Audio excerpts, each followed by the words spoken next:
Hello बच्चों, आज मैं आप लोगों को क्लास 6 की जो आपके पास मैथ्स की बुक है ना, उसमें जो आपके पास चैप्टर नंबर 2 है लाइंस एंड एंगल्स, तो उससे रिलेटेड यहाँ पर एक छोटी सी वर्कशीट हम करने वाले हैं। मेनली इसमें एमसीक्यू क्वेश्चंस और बेसिक क्वेश्चंस हैं जो आपके पास नॉर्मली एग्जाम में पूछ लिए जाते हैं, एमसीक्यू या ट्रू फॉल्स में, मैचिंग में भी पूछ सकता है या फिर एक 2 या 3 मार्क के क्वेश्चन में भी पूछ सकता है।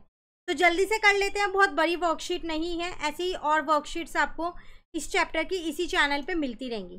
तो चलिए स्टार्ट करते हैं वर्कशीट अपनी। फर्स्ट क्वेश्चन में आपसे क्या कह रहे हैं, which of the following angle is a measure of an obtuse angle. देखो, अगर आपको पता है ऑब्ट्यूज एंगल क्या होते हैं, तभी आप बता पाओगे कि इसमें जो 120 डिग्री है वही ऑब्ट्यूज एंगल है, क्योंकि ऑब्ट्यूज एंगल 90 से बड़े होते हैं और 180 से छोटे होते हैं। ठीक है। Now the next question is, in the given figure angle P Q R can not be written as. आप पी क्यू आर को क्या नहीं लिख सकते, एंगल क्यू नहीं लिख सकते, लिख सकते हो। एंगल आर क्यू पी नहीं लिख सकते हो, क्योंकि क्यू पे एंगल बन रहा है तो वो तो बीच में ही रहेगा ना। एंगल पी आर क्यू ये लिख सकते हो, नहीं ये नहीं लिख सकते। हम पी क्यू एस भी लिख सकते हैं। तो इसका सही आंसर हो गया सी, कि हम एंगल पी क्यू आर को पी आर क्यू नहीं लिख सकते, क्योंकि जिस पे भी एंगल बनता है जो वर्टेक्स होती है वो हमेशा सेंटर में होता है। Clear. Now the next question is, how many right angle make a straight angle. कितने राइट एंगल मिलाओगे कि एक स्ट्रेट एंगल बनेगा। राइट एंगल जो होता है वो होता है 90 डिग्री का, स्ट्रेट एंगल होता है 180 डिग्री का। तो दो राइट एंगल मिलाओगे तो एक स्ट्रेट एंगल बन पाएगा, 90 + 90 180। ठीक है। Next question is, the number of lines which can be drawn from one point. एक पॉइंट से आप कितनी लाइंस बना सकते हो, एक पॉइंट से आप इनफाइनाइट लाइंस को बना सकते हो। तो इसका आंसर हो जाएगा infinite. Clear. Question number 5 is, sorry, using a protractor draw an angle ABC 50 degree. Protractor का यूज करके आपको एक एंगल बनाना है ऐसे 50 डिग्री का, जो कि आपको आता होगा बनाना। आपको एक सीधी लाइन खींचनी है, आप उसे नाम दे सकते हो यहाँ पर बी और सी, कितने भी सेंटीमीटर की, और अपना प्रोटेक्टर रख के वहाँ पर बी पे 50 डिग्री का एंगल बनाना है और उसको नाम दे देना ऊपर ए। तो आपका एंगल ABC बन जाएगा यहाँ पर 50 डिग्री। क्लियर है।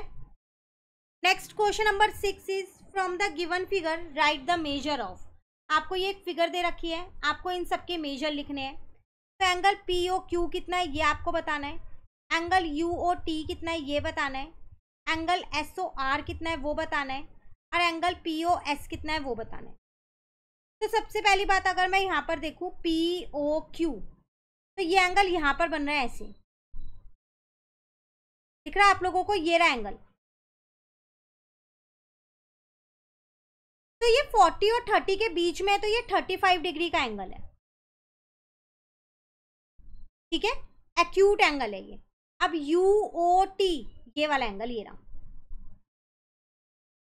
अब अगर आप ये ध्यान से देखो तो ये एंगल 20 डिग्री पे बन रहा है। आप सोच रहे होंगे अभी मैंने अंदर वाले नंबर्स लिया, बाहर वाला, तो ये लेफ्ट हैंड पे बना हुआ है मेरे। तो जब हम लेफ्ट हैंड पे बनाते हैं तो अंदर वाले नंबर्स को देखते हैं, और जब हम अपने राइट हैंड पे बनाते हैं तो बाहर वाले नंबर्स को देखते हैं। तो ये 20 डिग्री का है। एंगल SOR ये वाला एंगल कह रहा है वो आपसे। तो अगर आप यहाँ पर ध्यान से देखें, पहले POS है वो भी निकाल लेते हैं। POS तो ये बन रहा है मेरा 120 और 130 के बीच में, तो ये 125 डिग्री है। तो ध्यान से देखो, अब यहाँ पर ये वाला पूरा एंगल मेरा, ये पूरा एंगल मेरा 125 डिग्री है, जिसमें से अगर मैं यहाँ तक का एंगल देखूं कितना है, ये वाला एंगल देखूं, तो ये मेरे पास है 95 डिग्री।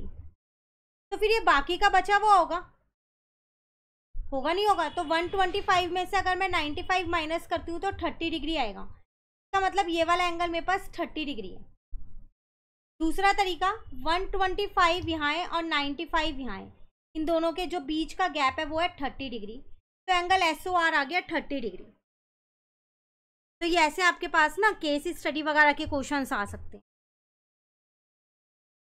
ठीक है ना, क्लियर हो गए सारे एंगल्स कैसे निकाले हमने।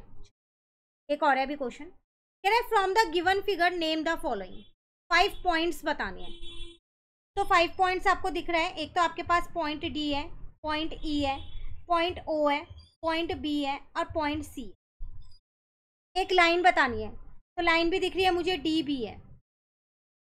एक रे बतानी है, तो रे में मैंने लिख दिया ओ सी है। 3 लाइन सेगमेंट बतानी है, तो एक मैंने डी ई कह दी, एक ई ओ कह दिया और एक मैंने ओ बी लिख दिया। तो ये मेरी 3 लाइन सेगमेंट। क्लियर? ऐसा क्वेश्चन आपके पास आपकी एनसीईआरटी बुक में भी है। तो ये थी हमारे पास छोटी सी वर्कशीट चैप्टर नंबर 2 की जो कंप्लीट हो गई है।